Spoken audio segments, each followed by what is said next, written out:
Bismillah. Assalamualaikum warahmatullahi wabarakatuh. Alhamdulillah, sahabat podcast Manhaj Salaf. Berikut kajian singkat dari Ustadz Yazid bin Abdul Qadir Jawas. Ya, ini banyak juga tuduhan ya, ketika orang mengikuti Quran dan Sunnah menurut pemahaman salafus saleh, mereka mengamalkan yang wajib-wajib dan juga yang sunnah-sunnah dari sunnah-sunnah Nabi SAW. Kemudian dituduh dengan berbagai macam tuduhan. Sebab yang pertama, saya akan jelaskan nasihat itu. Sebab yang pertama, karena sebagian dai, sebagian ustadz, sebagian kiai nggak paham tentang kewajiban ini. Makanya ini kajian ini harus terus diulang. Nggak paham.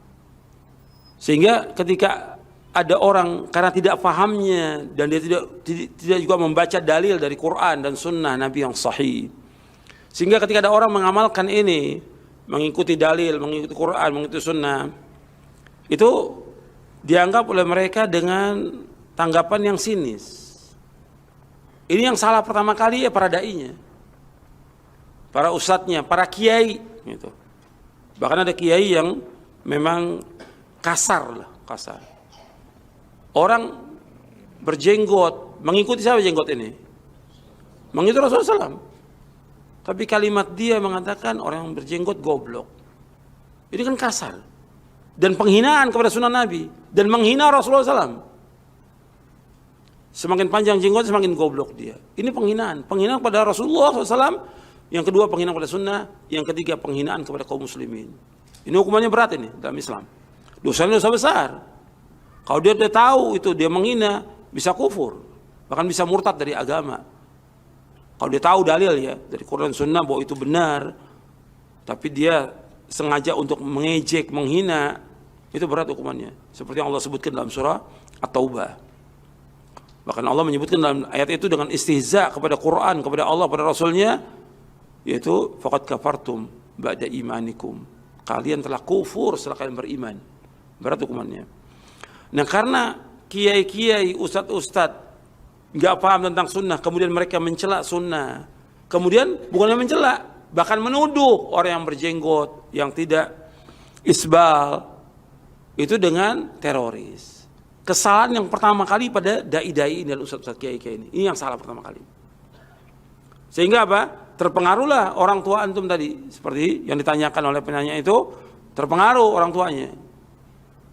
Memang ada orang-orang yang salah dalam masalah ini. Artinya ada sebagian kecil dari orang-orang yang mengikuti pemahaman yang sesat, bukan salaf loh, sesat. Pemahaman khawarij, takfiri. Seperti apa? Mengebom, merusak. Nah, segelintir orang ini yang berjenggot ini yang merusak, ini sesat pemahaman mereka ini.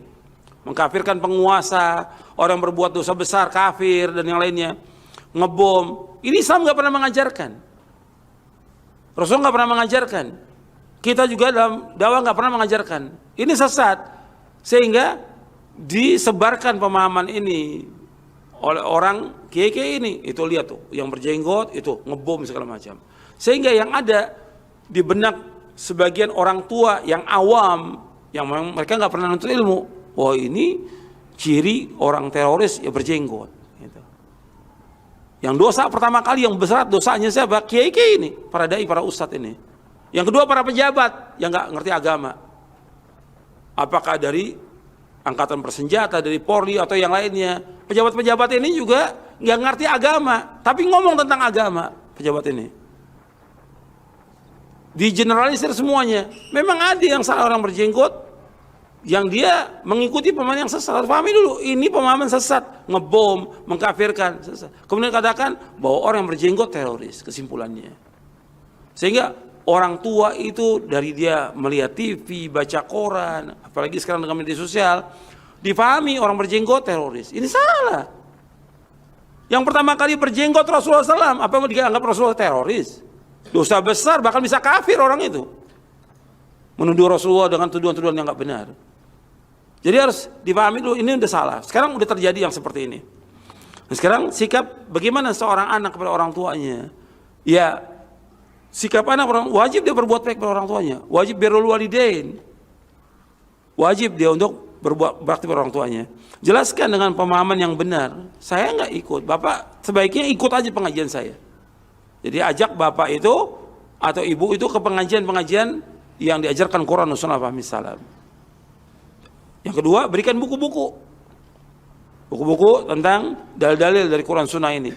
Apakah tentang akidah, tentang manhaj, begitu juga tentang prinsip dasar Islam, begitu juga tentang sholat, sampai dia paham. Yang ketiga, yaitu nggak boleh lepas kita doa. Mendoakan dia terus supaya diberikan hidayah oleh Allah. Baik di waktu siang, di waktu malam, di saat-saat dikabulkan doa, doakan orang tua kita, keluarga kita agar paham. Yang keempat, kalau memang sudah kita berusaha yang maksimal demikian tetap masih dimarahi oleh orang tua, kemudian mereka sinis, enggak ada masalah. Enggak masalah. Tetap kita berbuat baik, gitu. Itu cobaan buat kita. Itu cobaan dalam dakwah. Begitulah dakwanya para sahabat dulu juga sama, dimusuhi oleh keluarganya.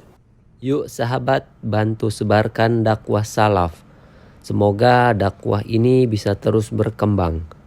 Rasulullah Shallallahu Alaihi Wasallam bersabda, barang siapa yang menunjuki kepada kebaikan, maka dia akan mendapatkan pahala seperti pahala orang yang mengerjakannya. Hadis riwayat Muslim nomor 1893.